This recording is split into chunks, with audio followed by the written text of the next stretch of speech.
C'est une histoire que je ne parle jamais, ou peut-être qu'à un moment donné, je n'étais pas prêt à parler de cette histoire. Mais aujourd'hui, en fait, j'ai pensé que c'était utile de partager ça avec vous.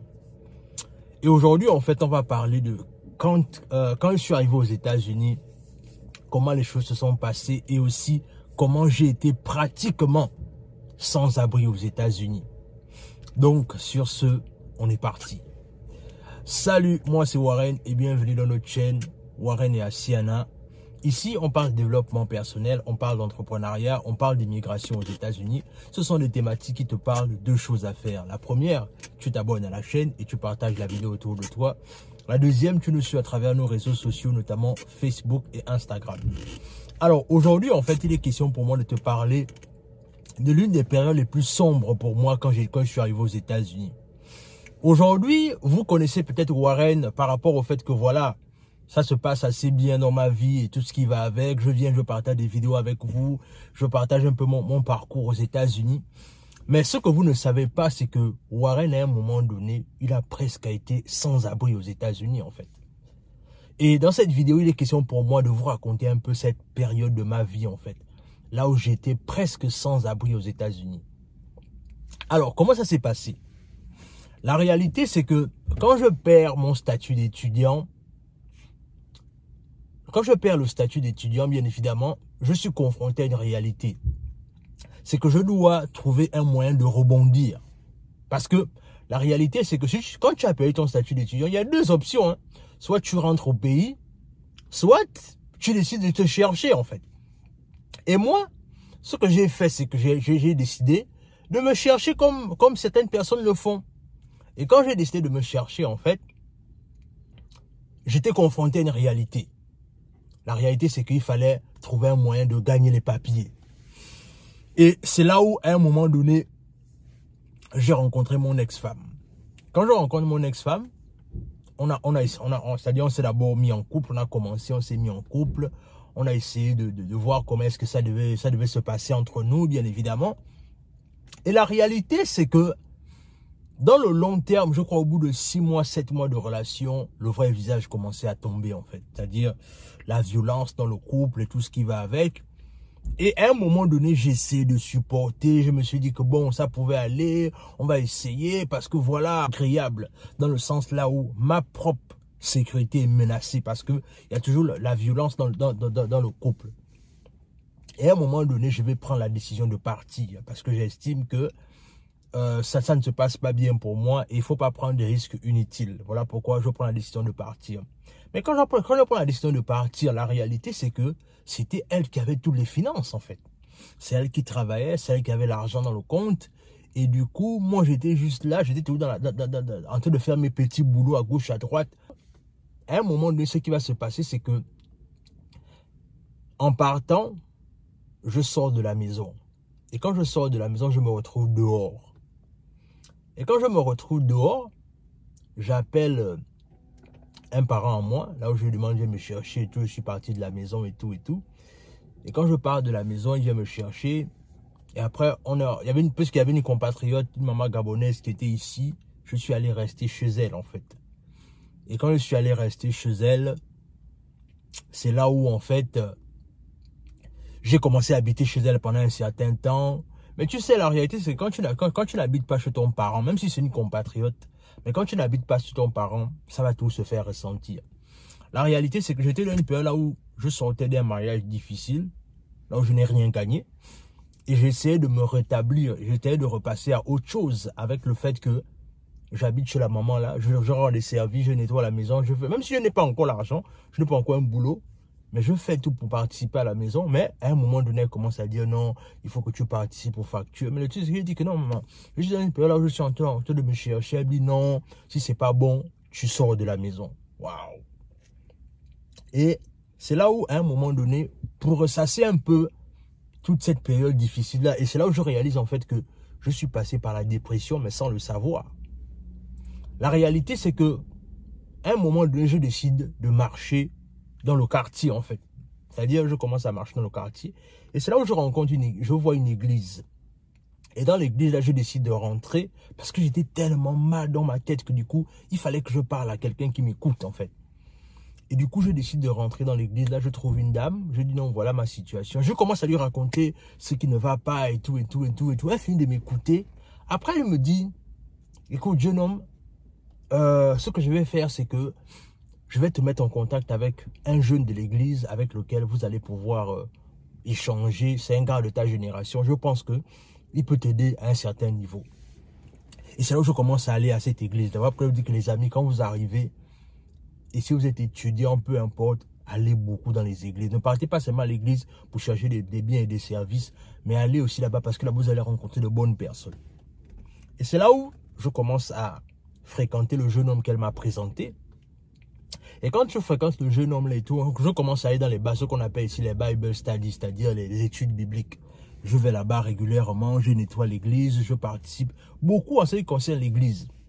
Et après, je dis à mon ami de l'église là, qui s'appelle Kent, voilà, big up à toi si tu regardes la vidéo. Je lui dis en fait, la réalité c'est que je cherche un logement. Là où je suis chez ma maman gabonaise, là, c'est pas bon, quoi. Et il faudrait que je parte de là rapidement parce que voilà, c'est chaud pour moi, quoi. Et c'est là il va me dire en fait, ok, d'accord, j'ai compris. S'il y a quelque chose, je vais te laisser savoir. Et en allant toujours aux études bibliques, en étant toujours serviable à l'église, en travaillant à l'église et tout ce qui va avec, c'est là où un soir comme ça, il vient, il m'appelle, il me dit non, viens à la réunion et tout, on va discuter un peu et tout. C'est là où il me dit que non, en fait, la réalité c'est que il me dit il y a un de ses colocataires qui s'est marié et qui déménage en Floride. Et c'est la raison pour laquelle il me disait que comme il y a la place maintenant, tu peux venir, Warren, il y a la place et tout, viens et tout, tu vas rester avec nous. Mais c'est là où je dis à Ken que non, mais moi je n'ai pas d'argent pour payer, man. Il me dit non, le truc c'est que ne t'inquiète pas sur l'argent, viens seulement, tu prends tes affaires, tu viens. Waouh. Et il faut signaler à cette époque-là que avant d'aller habiter chez des soi-disant inconnus, à la base, j'ai fait le tour de ma communauté, hein, parce que la réalité c'est que les gens ne pourront pas comprendre ça comme ça, mais j'ai d'abord fait le tour de ma communauté. Mais bien évidemment, chacun déclinait l'offre en disant voilà, moi je peux pas, j'ai pas la place, je peux pas, j'ai pas de place, voilà, bref. Alors c'est là où comme ça je décide d'aller m'installer avec mes frères de l'église. Et c'est là où ça va prendre une tournure incroyable. C'est-à-dire, quand je suis allé m'installer chez eux, les gars m'ont demandé comment ça se passe pour toi, comment ça se passe, quels sont tes plans actuellement en fait, comment est-ce que tu vas remonter la pente. J'ai dit écoute, j'ai vu un avocat, j'ai essayé de faire certaines procédures pour au moins déjà commencer à avoir les papiers, pour commencer au moins à travailler aux États-Unis légalement. Les gars vont me dire écoute, pendant la période à laquelle tu es en train de faire toutes tes procédures, tu vas habiter avec nous mais tu ne vas rien payer. Quand je repense à ça, vraiment. C'est-à-dire, ma procédure a duré 9 mois. 9 mois. J'ai habité avec les gars pendant 9 mois. Est-ce que vous vous rendez compte de ça? C'est-à-dire, tu habites chez quelqu'un pendant 9 mois sans payer ni l'eau, ni le courant, ni la maison. Pendant 9 mois. Et c'était une maison de 5 chambres. Et dans les 5 chambres là, j'avais ma chambre. Et les gars avaient leurs autres chambres. Mais ce qui s'est passé, c'est que les gars, pour payer le loyer, les gars payaient en fait chaque mois double parce que moi, je ne pouvais pas payer. Pendant 9 mois, les gars ont fait ça. Et après ça, j'ai fait ma procédure, j'ai pu avoir les papiers légaux pour travailler maintenant aux États-Unis, parce que ma procédure a été longue. Et après ça, je suis revenu vers eux, j'ai dit bon, que j'ai maintenant eu mon autorisation de travailler, je peux déjà travailler aux États-Unis, je peux repartir à l'école, je peux également faire mon permis, je peux avoir maintenant une carte d'identité légale aux États-Unis. C'est là où les gars vont me dire, ok, donc dans ce cas, ça veut donc dire que tu peux déjà commencer à payer la maison toi-même. Oui, je peux déjà commencer à payer. C'est là où maintenant on s'est encore assis avec les gars. Et c'est là où les gars m'ont dit qu'il fallait maintenant que je paye la maison. Et si je payais $300, quelque chose comme ça, c'était autour de, excusez-moi, c'était autour de, on va dire, 150 000 francs. que je payais. La réalité, c'est que, pourquoi est-ce que je te raconte cette histoire aujourd'hui? Parce que je veux que tu comprennes une chose, c'est que dans cette période de ma vie, voilà pourquoi je vais raconter beaucoup au fur et à mesure. Au fur et à mesure que ça va me revenir. Je prends ce temps simplement pour te dire que quand tu décides de venir te chercher à l'étranger, hein, il faut se préparer à tous les scénarios. Il faut se préparer à tous les scénarios parce que la plupart du temps, Dieu va susciter des gens pour t'aider qui ne vont te connaître ni d'Adam ni d'Ève. Mais la réalité, c'est que ce sera à toi, ce sera ton comportement qui va faire en sorte que les gens t'aident ou pas. Parce que moi, je pense que les gens là, ils m'ont aidé et Dieu m'a mis sur leur route simplement à cause du comportement que j'avais. Et la réalité, c'est que si j'avais un mauvais comportement, les gars ne devaient pas m'aider.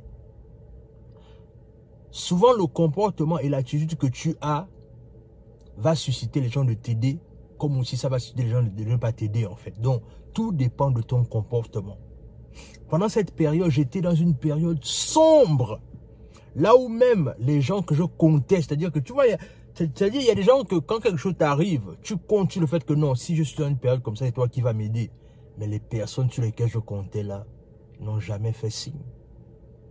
Et je les envoie pour aujourd'hui, c'est-à-dire quand j'avance dans ma vie, je fais tout même pour ne pas voir ce côté-là parce que la réalité, c'est que c'est facile de détester les gens. Quand quelqu'un t'a fait du mal, c'est facile de le détester. Mais la réalité, c'est que moi, je suis resté concentré sur ce que je voulais atteindre. Et c'est vraiment ce que je voulais partager avec toi. Qu'est-ce que cette vidéo t'inspire? Toi qui es peut-être déjà aux États-Unis, est-ce que toi aussi tu as vécu les moments là où peut-être tu as perdu ton logement, tu ne savais même plus là où habiter? Dis-le-moi en commentaire. Raconte ton histoire en commentaire. Dis-moi ce que ça t'inspire. Et toi, par exemple, tu veux venir te chercher, tu veux venir en aventure aux États-Unis, ou même tu veux venir pour les étudier aux États-Unis, prépare-toi à tout ce genre de scénario. Abonne-toi à la chaîne, partage la vidéo autour de toi, laisse un like, laisse un commentaire. Et sur ce, on se dit à la prochaine.